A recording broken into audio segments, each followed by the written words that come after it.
سبحانه و تعالی در قرآن عظیم الشأن محبت مؤمنین را برای حبیب صلی الله علیه و سلم گفتگی است که مؤمنین چقدر پیامبر را برای خود الله می‌دانند. الله حق سبحانه و تعالی می‌فرمایند النبی اولی بالمؤمنین من انفسهم و ازواجه امهاتهم. در این آیت الله حق سبحانه و تعالی می‌فرماید که پیامبر برای مؤمنین اولاتر است از جانهای خودشان دیده. ببینید برادران عزیزم، در این سخن الله حق سبحانه و تعالی خوب متوجه باشید که الله میگوید که پیامبر برای مؤمنین اولاتر است از جانهای خودشان دیده و زنهای پیامبر مادران مؤمنین هستند.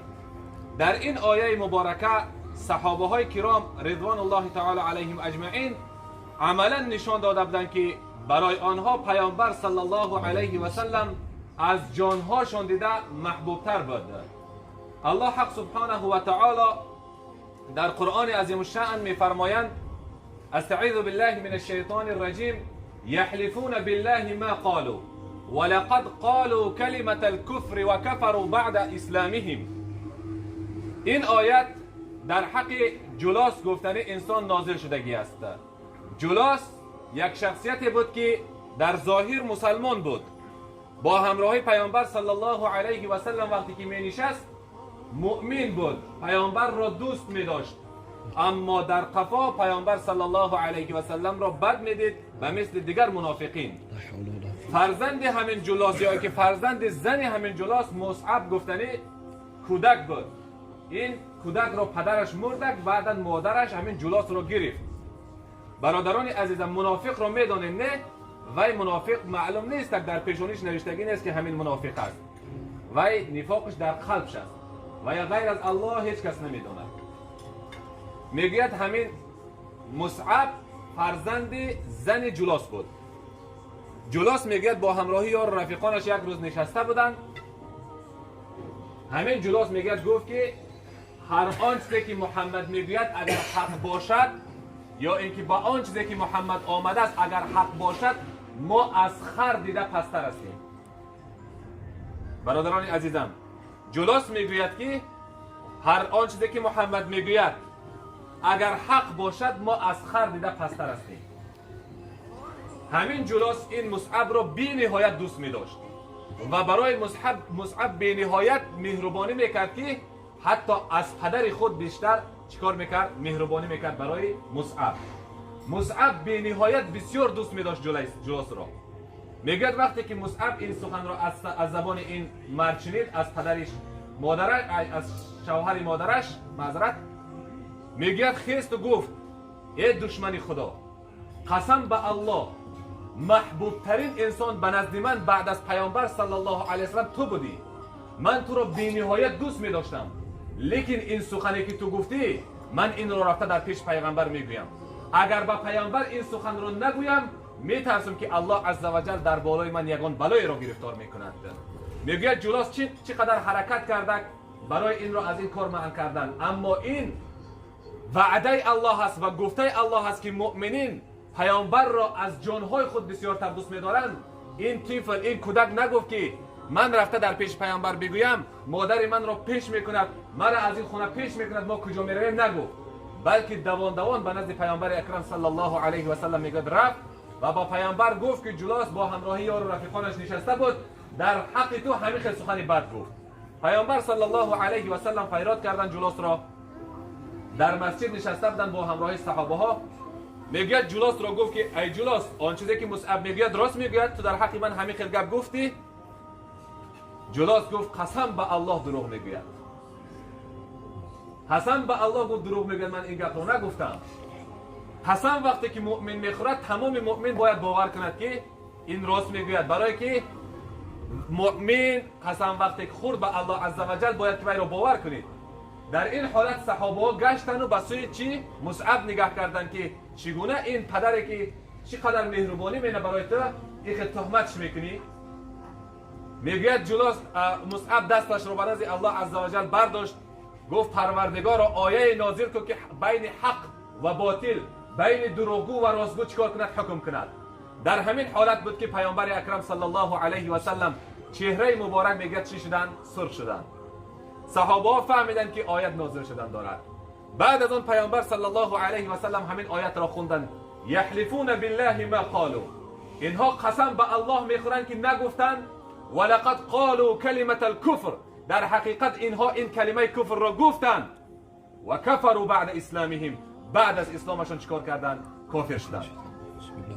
وقتی که در اینجا جلوس دید که منافقیش کفرش الله عزوجل در این آیت بیان کرد، توبه کرد به سوی الله عزوجل. پیامبر صلی الله علیه و سلم را گفت که پیامبر خدا من همین گپ را گفتم، منو ببخش. ایمان واقعی به آورد و چیکار کرد؟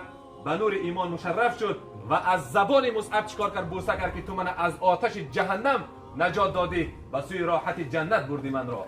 برادران عزیزم، این محبت پیامبر صلی الله علیه و سلم در قلب یک کودک مسلمان بود که الله میگوید که پیامبر برای مؤمنین از نفسهای خود دیده محبوب تر است، اولاتر است از جانهای خود دیده.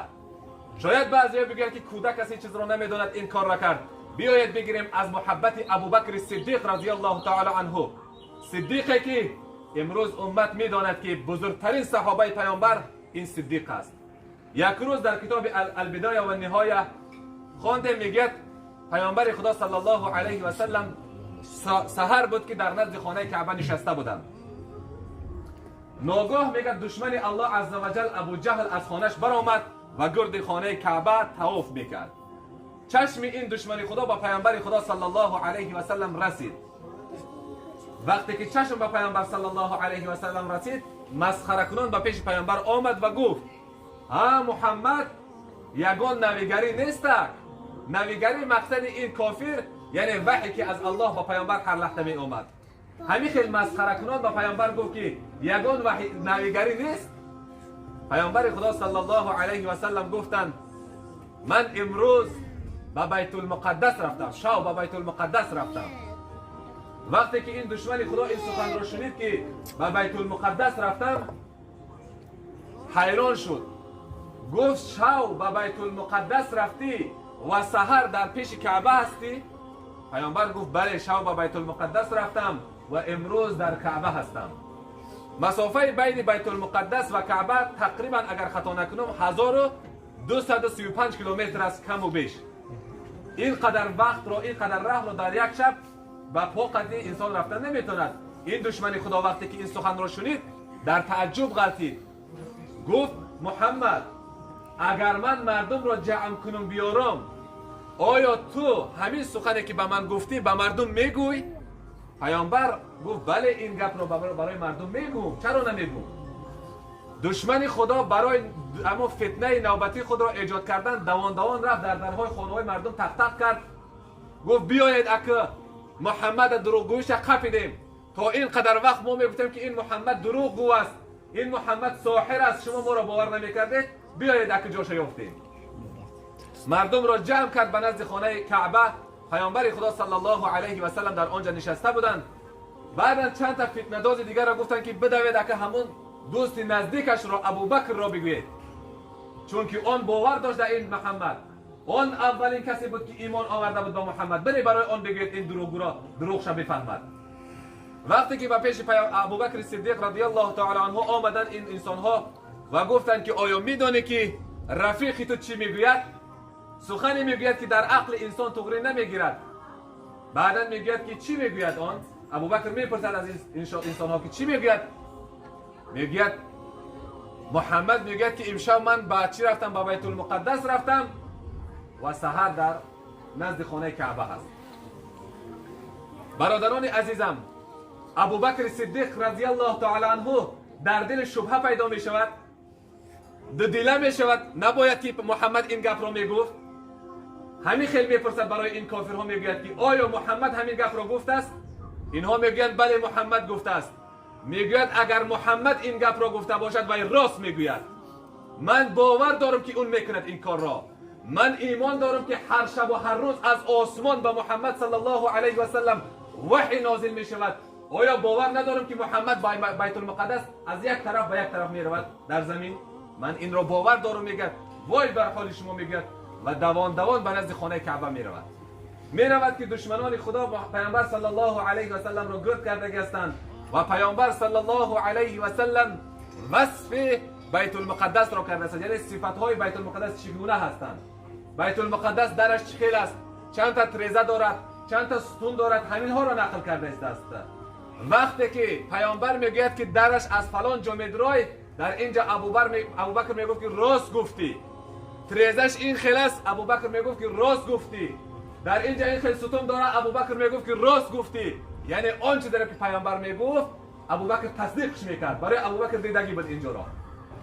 بعدا در اینجا مشرکین دشمنان پیامبر صلی الله علیه و سلم مغلوب شدند و دیدند که آن کسی که در قلبش محبت محمد صلی الله علیه و سلم داخل شد، این محبت را از قلب این برآورده نمی شود. چگونه ای که یک شتر را در پلوش سوزن جای کرده نمی شود. بعد آنها چیکار کردند؟ مغلوب شدند و شرمنده شده برفتند. در اینجا پیامبر خدا صلی الله علیه و سلم برای ابوبکر صدیق لقب صدیقی را داد. برادران عزیزم، صدیق یعنی بی نهایت راستگو، یک انسان بی نهایت امانتدار. این وصف را و این لقب را پیامبر صلی الله علیه و سلم برای ابوبکر صدیق در همه جا داده است. برادران عزیزم، این محبت صدیقی که کلام بود. پیامبر خدا صلی الله علیه و سلم برای مؤمنین بهتر است و اولاتر است از جانهای خود دیده.